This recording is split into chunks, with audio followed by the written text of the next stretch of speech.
So today's episode was highly requested. I get so many questions about marketing, marketing strategies, getting clients, getting more clients, all those different things.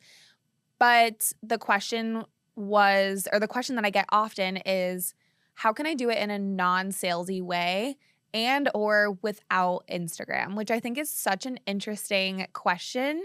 And I've been marketing my businesses for 9 years now, and I use Instagram and I absolutely love it, but I understand the love hate, the unsure what to do, the confusion, the overwhelm, and it has turned marketing into the enemy. But if we really look at our goals for our life and our business, visibility and getting in front of the right clients is not the answer to all of our problems, obviously, but it is going to help us reach our goals, right? Like if you were in front of the right people constantly every single day, not saying it has to be masses amounts of people or hundreds of thousands of people, but the right people you got in front of with a targeted strategy, your life and your business would be completely different.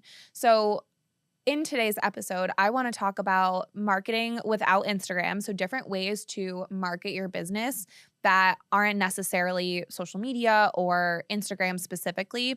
And then also other tactics to market that don't feel salesy or sleazy, but most importantly, getting down to like removing the overwhelm from a marketing strategy for your business.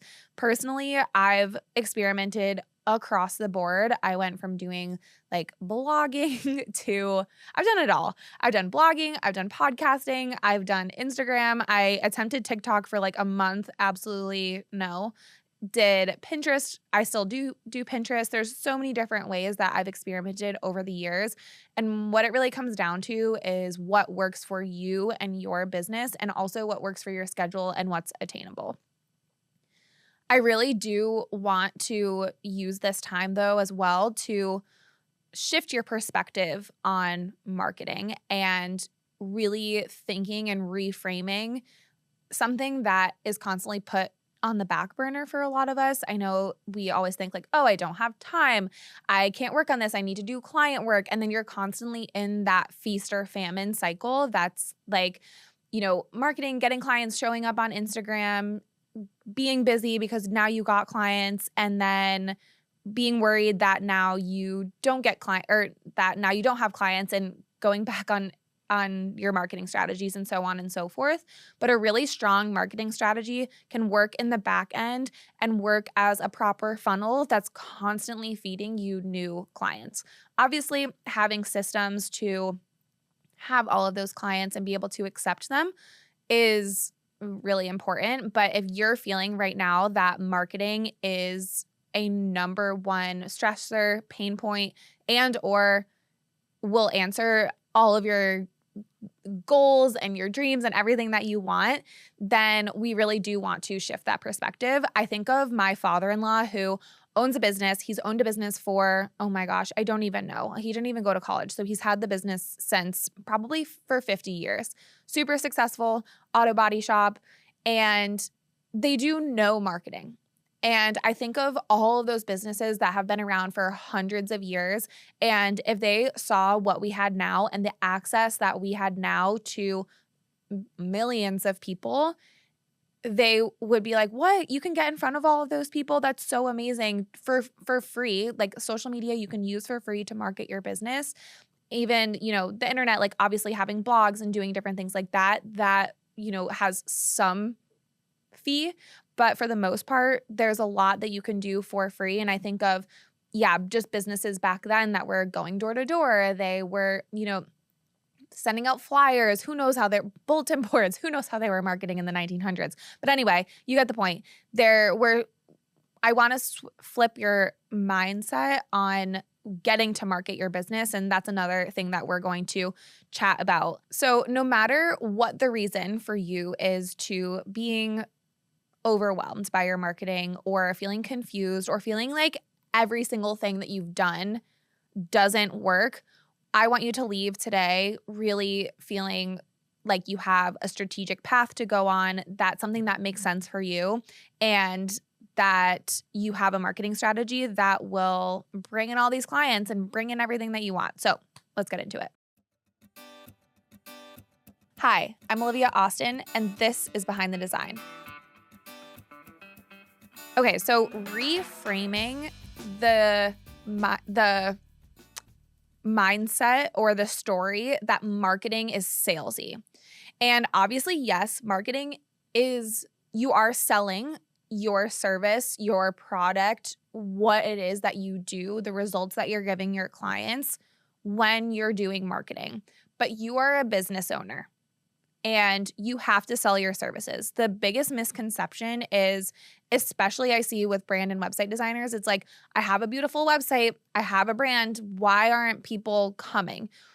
There's that old saying, like, if you build it, they will come. That's actually just not true, especially now. There's hundreds of millions of small businesses out there doing exactly what you're doing. And it's up to you. It's your job as the business owner to show and work on business development and showcase to potential clients why you are the best person that someone should choose. So for whatever reason, we're putting marketing on the back burner. It's the last thing that we're thinking about. But if you look at larger corporations, big box or just like some of the favorite brands that you love, their marketing budget is probably around 30 to 40% what they're spending, which is a lot. So if you're looking at $1 million company, 30% is about $30,000 a year. Honestly, it's probably more now that I'm thinking about it, but it's your job basically as the CEO, as the founder, to be working on business development and marketing. Maybe you're not exactly the one that's executing, but you are a part of the strategy. And the amazing part that we have is that there's so much opportunity out there. I bet to hit your goal to make, let's say your goal is to make $300,000 this year and your services are at around $15,000 lifetime for clients.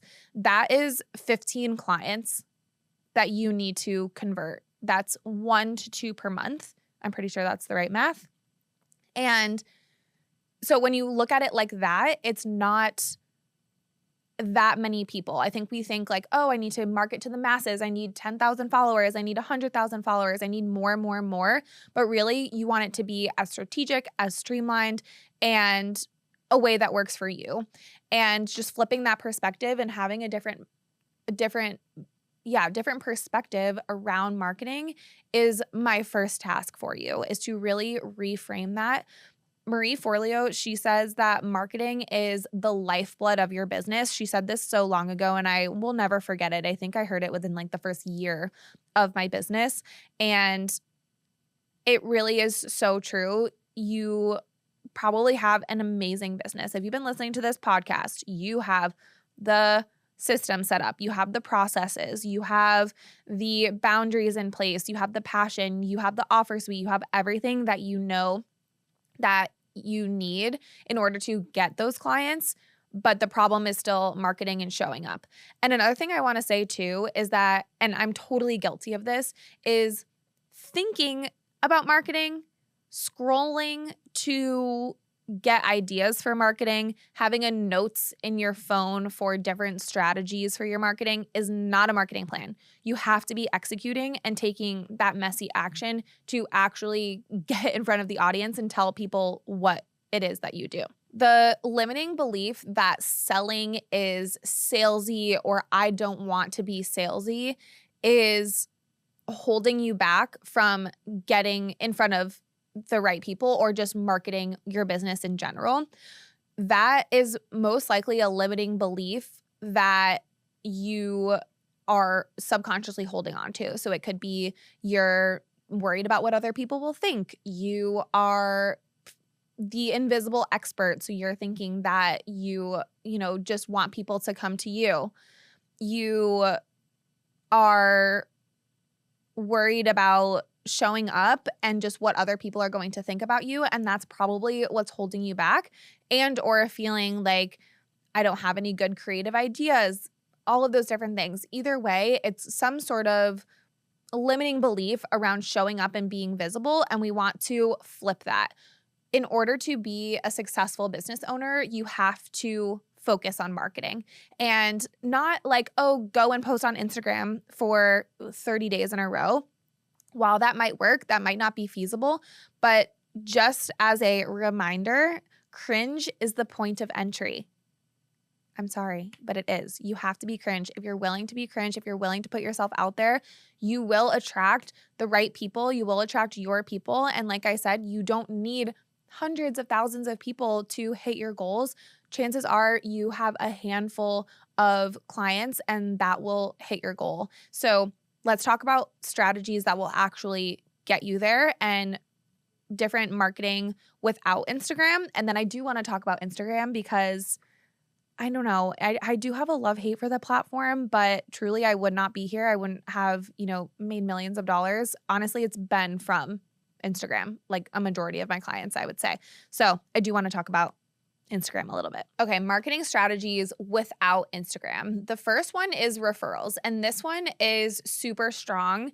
And what I like about referrals is that they feel natural, and a lot of times they're almost like an immediate yes, especially if they come from past clients that you really enjoyed working with and they were also ideal clients.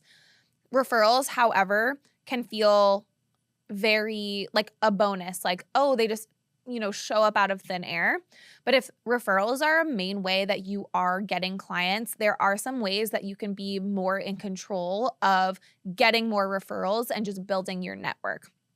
So one of the ways that I really enjoy doing this is through coffee connections. So I have on my calendar just like a 15-minute coffee chat. And if there's anyone that I'm really interested in speaking with, if we have complementary businesses. So for example, social media agencies, marketing agencies, copywriters, photographers that work with specific, like with clients in my niche, I will reach out to them and just say like, hey, we have similar clients. I'd love to hop on a call and learn more about you and the services that you offer to see, and just so that I can add you to my referral base. And it's truly just providing value and connecting. There's no sales pitch. There's no, okay, here's what I can do for you and all of that stuff. It's truly just building that connection and building that network. And there's so little of that I think, when you make that connection with somebody, they will remember you. And so that's one way to just have referrals just be a little bit more intentional versus like, oh, I hope this client refers me. Another way to do it is with guest workshops. Same thing. Guest workshops, guest podcast interviews, same thing. You're reaching out. It does require outreach and it does require you to, put yourself out there a little bit. But if you're not wanting to create content, if referrals are a good way for you to it is the number one way that you're getting clients right now, then that's a good avenue to go is like guest workshops, guest podcasts, the coffee chats, coffee connections, that's what I think of it. But just thinking of ways to build community, even, you can do, I know like Flowdesk and Dubsado and, Show It. Sometimes they will do guest workshops or like workshops that you could do just to like build your community and build your connection that doesn't require you to be on social media. Real quick, if you're someone who's been listening to this and thinking, okay, but how do I actually make this work around my life? I made something for you. It's a free workbook called 6 Figures, Part-Time Hours, The Ambitious Founder's Guide to Building Without Burnout. For the last 3 years, I've worked 3 days a week running 2 businesses that make multiple 6 figures per year separately, and this work is the exact framework that makes this possible. You'll get hyper clear on what's holding you back, where to focus, and what your exact next steps are to remove overwhelm and start to thrive in business and life. It's completely free. Check out the link in the show notes to download it now. Okay, back to the episode. And then another way too to just be more in control of referrals is having a past client referral affiliate or referral program. And it doesn't necessarily need to be like this whole, drawn out thing. One thing that we do is in Dubsado, we have a workflow that will go out after someone is offboarded. And it's a series of like, I don't know, I think it's like 3 to 5 emails that goes out over a long period of time. So we have, the first week that's like has their deliverables, that has all of their stuff that they need. We do like a 2-week check-in. We do a 1-month check-in. And then we do one that goes out in 6 months. And that 6-month one is like, hey, just wanted to check in, see how things are going, and just remind them that if they refer us, they get a kickback of some sort. And that's always nice, just like because it's not, right after the project, and it's not, getting lost in all of the, everything. And then it is just kind of like, hey, we're here, don't forget about us kind of thing. And then I always send out an email probably like 1 to 2 times a year that's just like, hey, we're looking for clients. Like anytime you refer us, we really appreciated working with you kind of thing. And that just makes it a little bit more, that one's a little bit more manual, but the Dubsado one is just automatic. So like I said, you just click that offboarding workflow and it goes out. And I think having the one for 6 months is always nice because again, it's back there. For us, for a referral, we do 5% of the contract.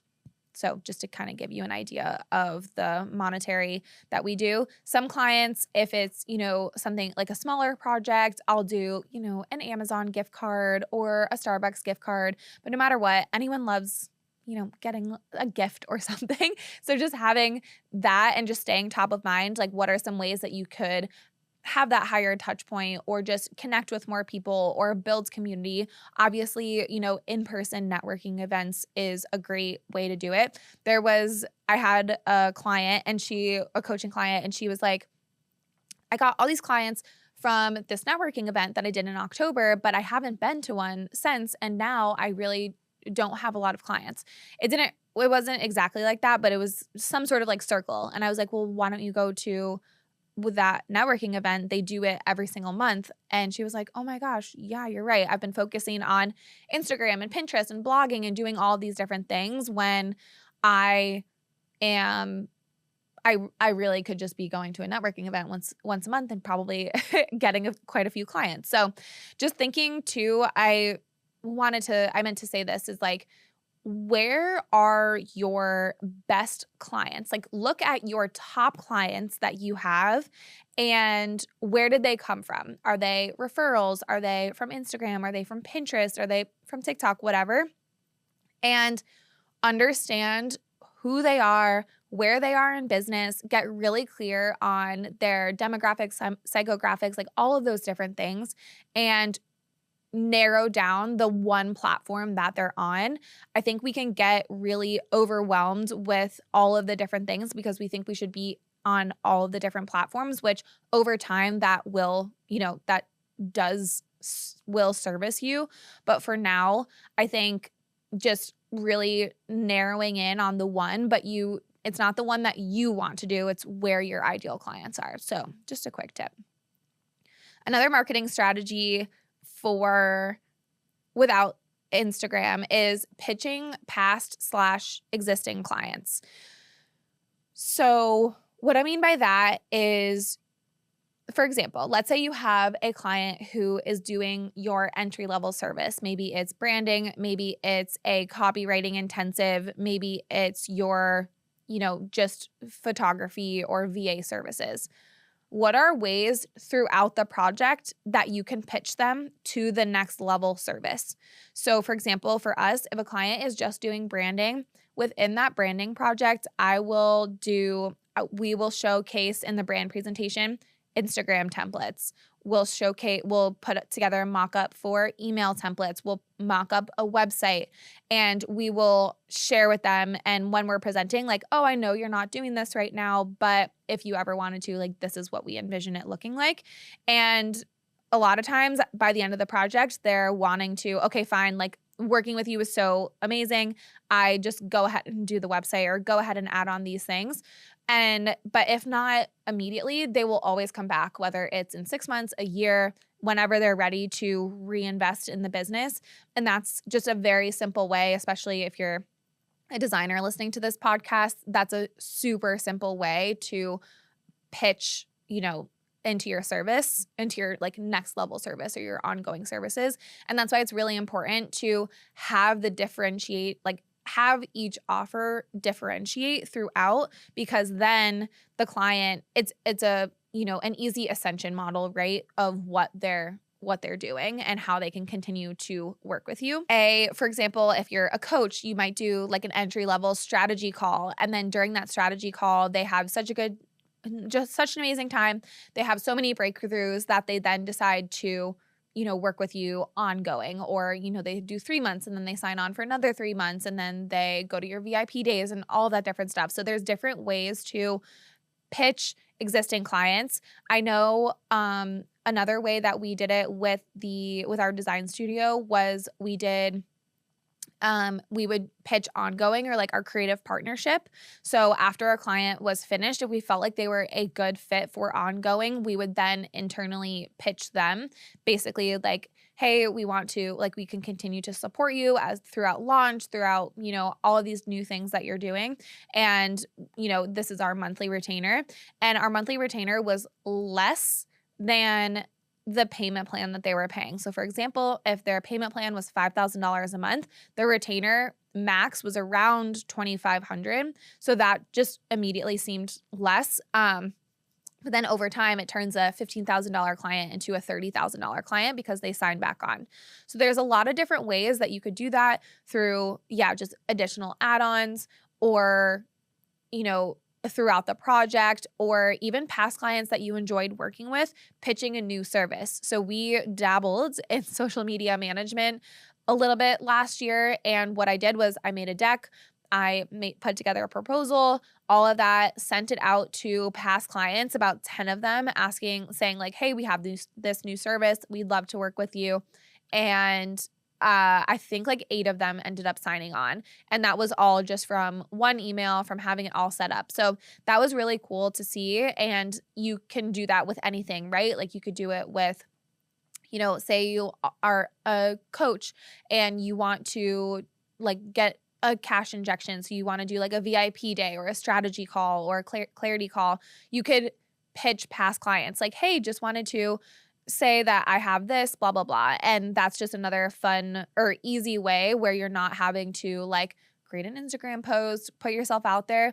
I think we're constantly wanting to get more clients and do more and get in front of like new and exciting, when in reality, people who have already paid you are your biggest fans. And that's why I'm always harping so much on systems and processes, because if you are you could be the most talented at whatever service that you're offering, but if your process and it's just difficult to work with you, chances are people are not going to come back to you. So you want to be simple and easy to work with. With my design studio, we were expensive. We were, our hourly rate was over $200 an hour, but our clients, even every time we increased our hourly rate, they still would come back to us because of how quick and easy and just seamless it was to work with us. And that also is where referrals come from as well. They could say like, oh, I absolutely loved her work, but it was difficult to work with her, so I wouldn't necessarily recommend. And that's why I'm always harping on just being a good person, and then also having the systems to back it up. And another thing too, I'm not going to harp too much on systems because I talk about it all the time, but if your business right now were to 10x, like you were to 10x your business, could the systems that you have and your team support that bandwidth? So just another thing to think about as you're working on marketing.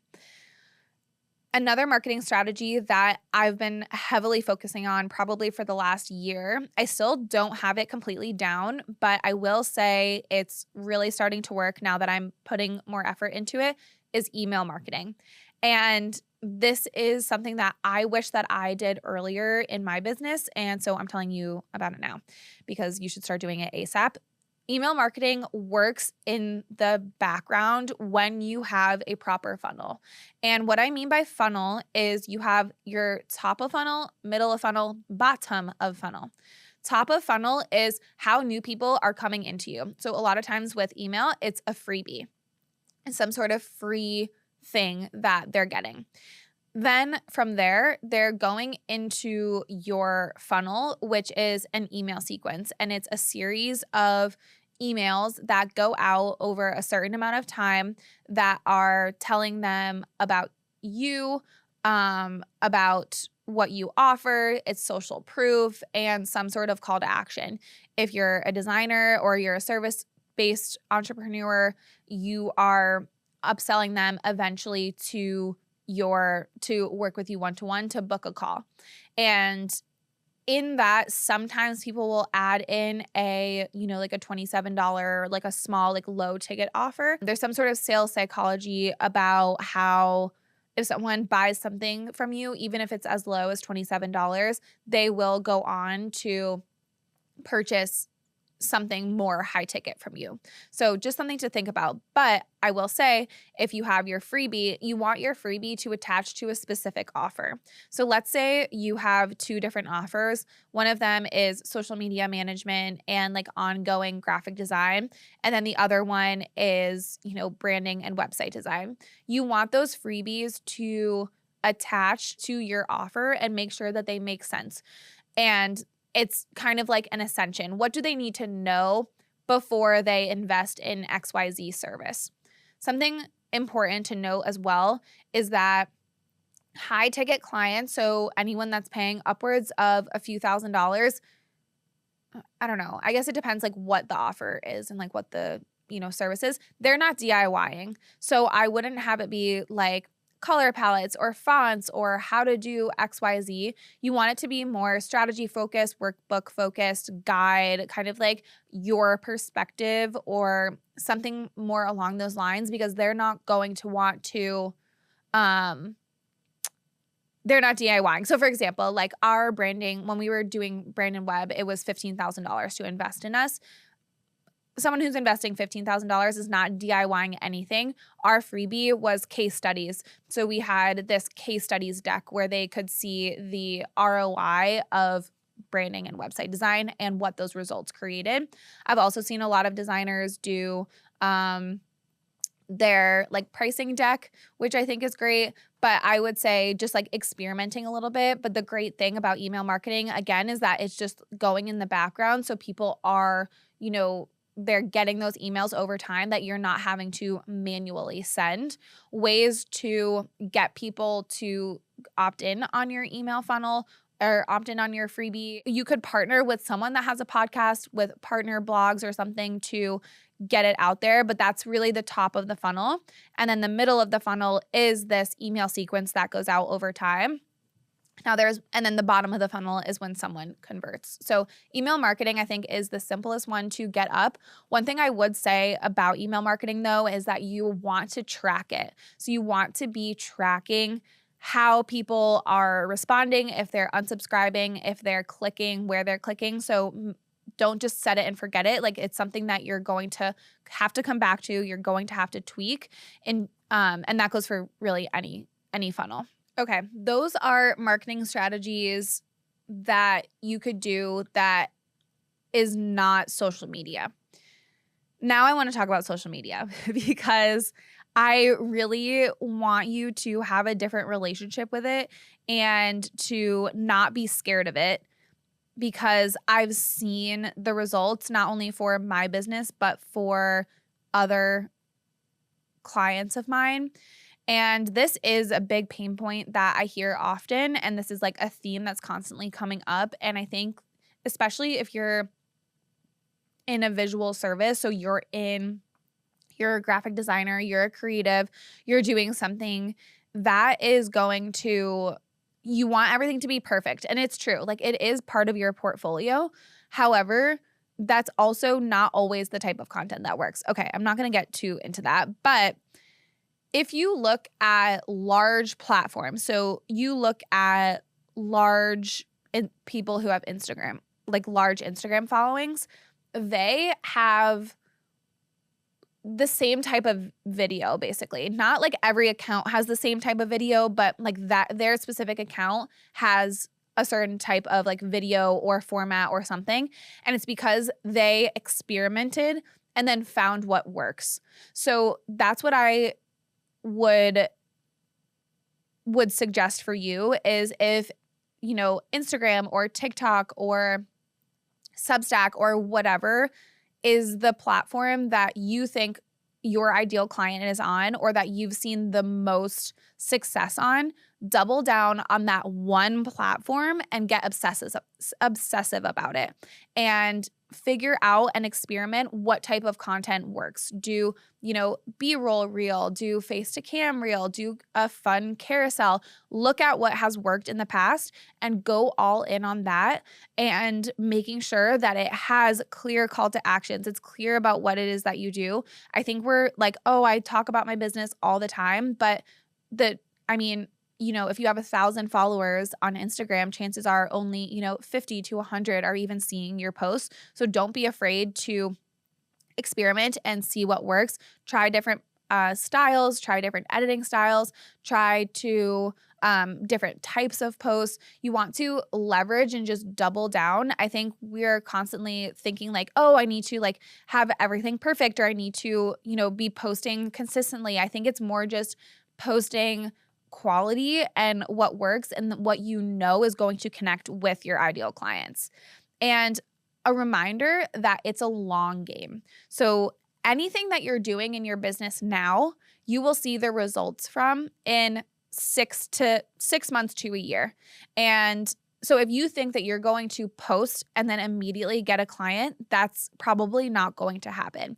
You need to think of marketing as a long game, as something that's going to happen and be a buildup over time. And the great news is that after that 6 months or year, you've gotten into a cadence that feels good and that gets you, the results that you're looking for. So another like reframe or just reminder that it's not going to happen overnight, unfortunately. Like you're going to have to take the time to and put in the effort and just experiment and see what works and then kind of go from there. So just a quick reminder on that. Maria Went, who she is like the queen of low ticket offers. So all of her offers are like under $300, I think. She was on the Boss Babe podcast and I loved this because she was talking about how she goes all in on one platform until she gets 100,000 followers, which is, I think, so hysterical. But she'll because that's everyone's dream, right? But she gets so obsessive. She understands the platform. She understands what people want on there, who her ideal client is. She builds it up to 100K and then she moves on. So she did that with Instagram. She just did that with YouTube. And now she's working on that for, I think she said her next thing is TikTok. And just as a reminder, because I think this is where we get overwhelmed, where we're like, okay, well, if I write a blog post, then I can turn the blog post into all of this like Instagram content. And I'm totally guilty of that. I do that with the podcast where I'm like, okay, I need to have 5 posts that go around the podcast, when in reality, I can have 1 to 2 face to cam reels and, a handful of other like Instagram stories. And that's plenty to get people to listen to the podcast. So I think all that to say, we think we have to be on all of these different platforms because that's what's available to us. And I do think that, over time getting to that. But right now, if you're feeling overwhelmed, you're like, where it even is my ideal client? You really need to think about who your ideal client is, where they're hanging out, and then show up fully there and nowhere else. Fully commit to doing that. If you need help, if you want to hire someone or you want to hire someone to help with any sort of marketing, I think that's a good idea. You just need to give it time. I've seen way too often with coaching clients where they'll hire someone, they're not seeing results within the first month, so then they quit. And that's, again, just you're in it for the long game. So if you're going to experiment with someone, if you're going to hire, if you're going to do it yourself, like truly give yourself 6 months and also make it so realistic. Like if you don't do any marketing right now, don't be like, I'm going to go and post on TikTok every day for 5 days, like every single week. Because you're not going to do it, and then you're going to stop, you're going to feel overwhelmed, and you're going to just move on with your life. So, and be right back at square one. Really think about what's realistic for you. If doing like focusing on SEO and blogging, if that's going to be your number one, like go all in on that. Get obsessive, get get realistic about that. So that's my biggest, tip for Instagram, and also just making it, or just social media in general, just making it more fun. That's the whole point of social media. It doesn't need to be constantly churning out content. Oh, and stop using ChatGPT or Claude. Like, get back to writing your own stuff and actually being creative. Just because it's available for you and it's there doesn't mean that it's the right thing to use. And while it does help, and I definitely do use it in my business and for some marketing, I have seen amazing results recently from emails, from social media posts that I went back to doing completely by myself without using AI. And I think that they did so well is because everyone's using AI. So if you're not, you are going to be standing out and you're making that genuine connection. I think, again, thinking, okay, I want to actually help people. I want to get in front of people. I want to connect with people. And I can do that using social media, and just remembering that it doesn't need to constantly be like churning out content every single day or week and just getting it out there. Okay, I'm pretty sure that is all I have to say on marketing. One other quick tip that I will give is implementing systems for your marketing. So for example, let's say you're bringing on a new client and you want to do like new client launch or like new client onboarding. You have a template for that. Or when you launch a new project, you have some sort of template that is created that you just plug and play for every single client and whether that's, Instagram story, Pinterest. Okay. So for example, with our design work and design studio, my lead designer, when she was done with a project, she had to create 5 to 10 mock-ups and like Instagram story and Instagram graphic or social media graphics in Pinterest size, Instagram story size, and Instagram feed size for every single project. So even if I wasn't necessarily like ready to start posting like immediately, I could go back to the folder and I could find all of that. So that was something that really, really helped. Same thing with, email, or if you do have a podcast, doing, having some sort of like template or like checklist that you do for every single episode. That is always helpful because then you can easily hire and have someone on rather than it just like living in your head. But I would say the most important thing to take away from this episode, or just marketing in general, is to get off of the platforms.